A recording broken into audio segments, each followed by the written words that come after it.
Okay, I'm out walking in the woods and I'm going to tell you about my favorite books of the year, or rather, really great books I read this year, because I'm sure I'm forgetting some. Yeah, the word favorite feels like a lot of pressure. Let's just say treasured, beloved. Those books, those are my favorite quote unquote books of the year.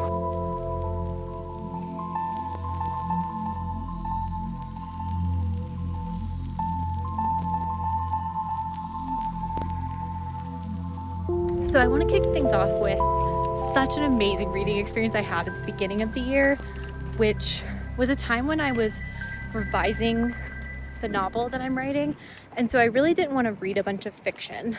I was really intent on reading essays and memoirs, things like that basically like wouldn't distract me from what I was trying to do with my book. So I ended up picking up something that had been recommended to me so many times, which was Deborah Levy's trilogy or triptych kind of book of essays, The Cost of Living and Real Estate, and I can't remember what the third one is called. I'll put it here.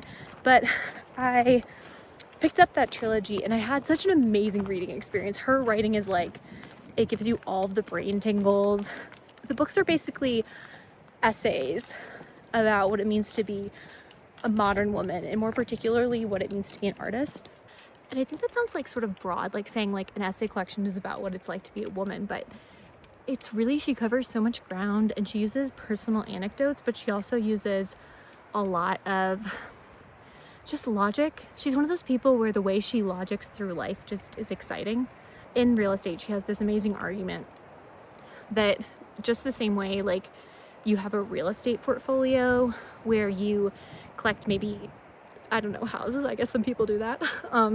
You collect houses or rental houses or whatever. In the same way you have that, you can have unreal estate, which are things that you spend your life making that are dear to you. And that's called your unreal estate. So for example, for her, it's her novels that she writes or her books that she writes. Those become part of her unreal estate, her portfolio of things she's contributed to the world that she considers assets. And I think this is such a beautiful way of thinking about your art, is your unreal estate. It comes from your imagination, especially if you write novels. And I think it's just such a beautiful way of thinking about every single day of work you do, you're adding to your unreal estate.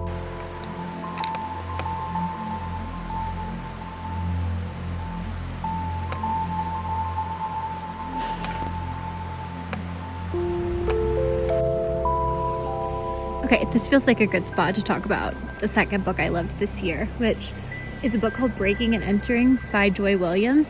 It's about this couple who is basically moving across Florida and they're breaking into people's rental houses and essentially just like slipping into these, perfectly manicured pieces of real estate that have just been left by their owners.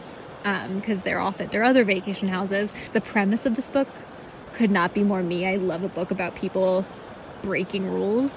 I think it's because I'm like kind of a rule follower in life, and in literature I try to like branch out and find books about people who, are living kind of like on the fringe of society, not following the rules. And I think this was such an amazing example of that.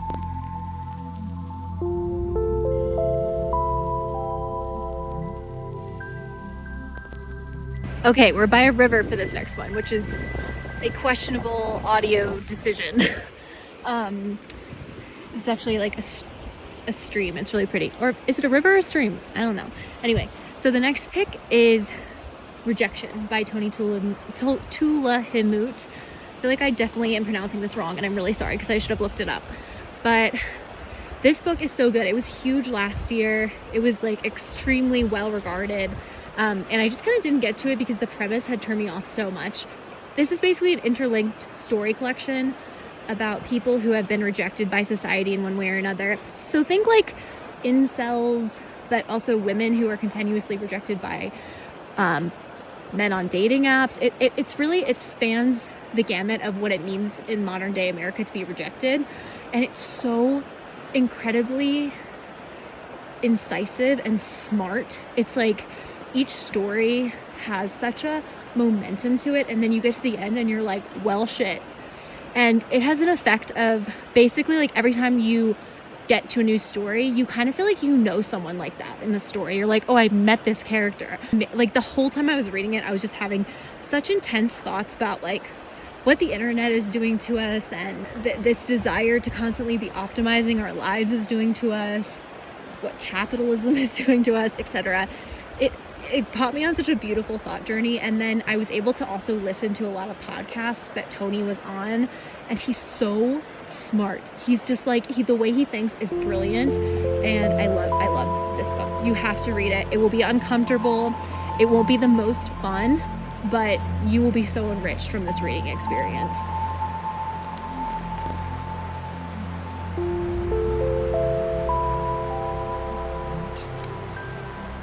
My next one is called The Abandoners. It's by Begoña, Gómez, Urzaiz. It's this amazing essay collection about women throughout history who have abandoned their families for one reason or another. It's basically exploring why women abandon their families. Like, I think that narrative is one where it's sort of almost a thought terminating narrative. Like, as soon as you hear that someone has left their children, you're like, that person sucks and I don't want to hear more about them. But I think what's so interesting about the book is how curious she is about the reason why someone might decide to do that.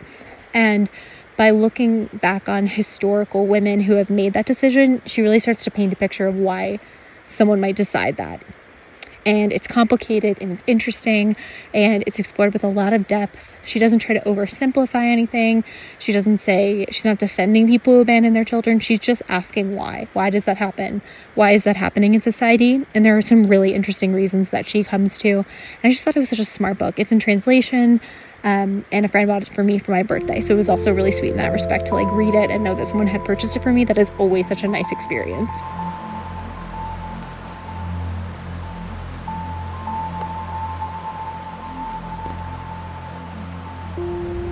All right, we're on the floor for this one, the forest floor. The next book is Heart the Lover by Lily King. A very beloved book this year, I would say. Like, so many people I've talked to have been like, this was my favorite book of the year, and I get why. It was such a fast read for me. I believe I read this book in 3 days, which is very fast for me. I'm definitely a slower reader, and this book just absolutely whipped by. It tells the story of this woman who meets two boys in college, and she starts a relationship with one, and eventually she starts kind of falling for the other boy who's his roommate.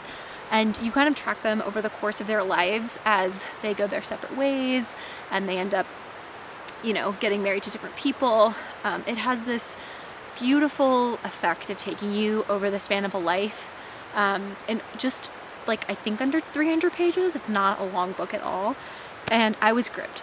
I could not put it down. The characters felt so incredibly real to me. It just felt like a home run, and I don't understand why we don't just have more of these kind of books, like telling like small stories about a life and how much bigness there is in a small life. I think is something that I always want more of in fiction, and thank you, Lily King. I will be going back and reading the entire backlog because I am new to Lily King and I'm so excited to be here.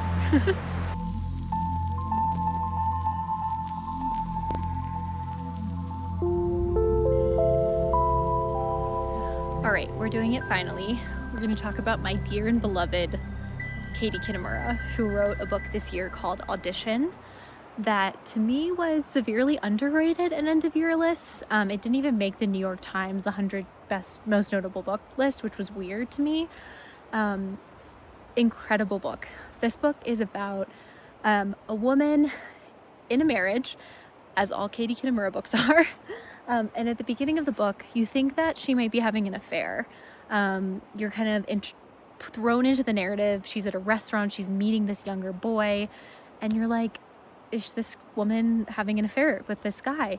And then you slowly start to realize that nothing is as it seems. Nothing is as it seems is the best thing in a book. It unravels, and right when you think you're getting your footing, Katie Kitamura pulls out the rug from underneath you. And I will say no more because I don't want to spoil this for anyone. This book is so good.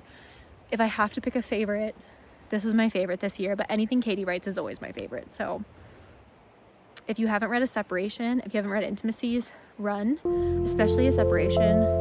maybe save it for the summer. It's a summer book, but it will change your life. It's such a good book.